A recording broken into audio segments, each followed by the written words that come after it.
Hello, my name is Effie, and we are from Group 3 of the Indonesian Perspective Project. We are here to explain about the gender gap employment issue in Indonesia. And for this issue, we will raise two main questions. The first one is, does the gender gap issue in Indonesia is still relevant until now, and how important it is to be discussed? The second one is how to change people's perspective on the importance of the gender gap employment issue in Indonesia. We will answer this by the end of the video, so enjoy. Hello guys, my name is Deandra, and for this first section, I will briefly explain the intro of this gender gap issue. So let's get started. So gender gap issue is one of the issues that still cannot be solved really well, although we cannot deny that the awareness of the importance of gender equality keeps on rising until nowadays.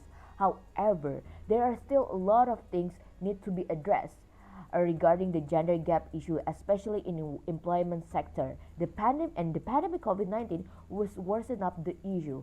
According to the ILO September 2020 reports that the globally decline in employment number has generally been greater for women than men.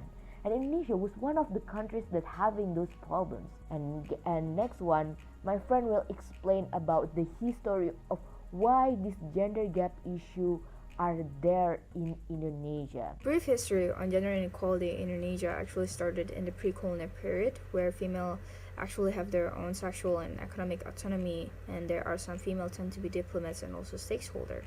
Unfortunately, under Dutch colonial period, female were labeled as good wives and mothers, and even though this is the era where the first feminist and also nationalist was born, which is Rading Ajeng Kartini, the downfall happened again under the Japanese colonial period, where female were being forced to be slave and also serve as sex slave and or comfort women for the Japanese army. So for the post-colonial period, the government actually realizing about this matter and provided legal framework for women and men in equal wages and giving the rights for women. Unfortunately, under the post-colonial period, under Suharto era, he was encouraging women to be submissive to their husbands and not struggling for their rights. So therefore, there are no freedom to manage her own reproductive life. Nowadays, women still face some challenges in surviving around the employment field, especially Indonesian women. Most people think that the gender gap in employment in Indonesia was because of the difference productivity between men and women. However, according to the several data for the past 5 years, that the main cause of the gender gap in employment in Indonesia exactly reflected by gender-based discrimination.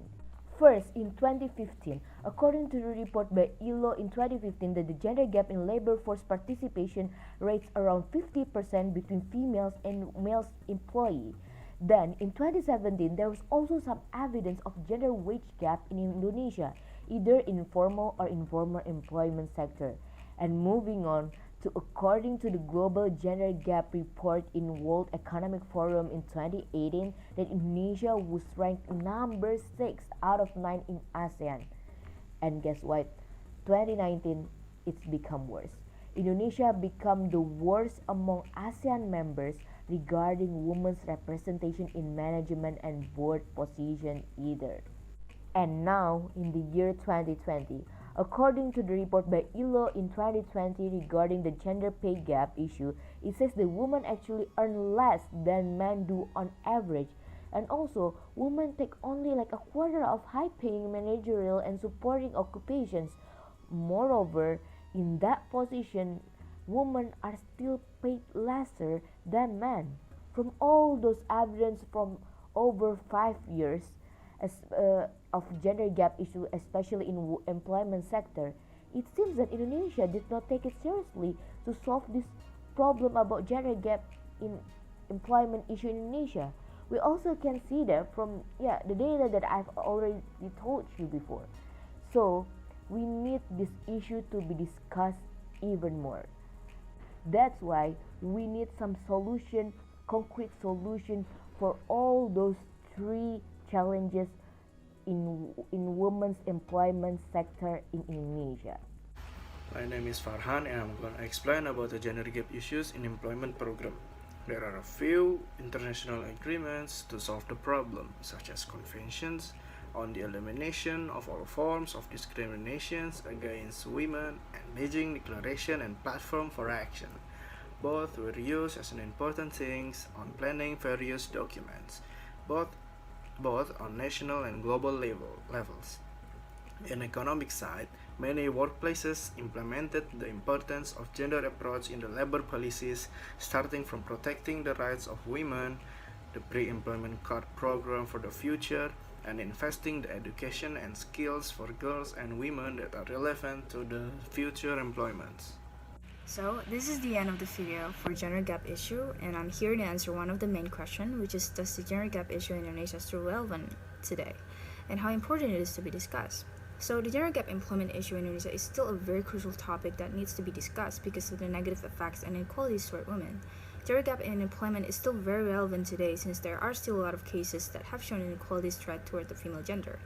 Patriarchy plays a big role in Indonesian gender inequality because it is the basic foundation in which dictates its cultural belief to dictate a woman's role that restrict them from accessing some particular fields of employment.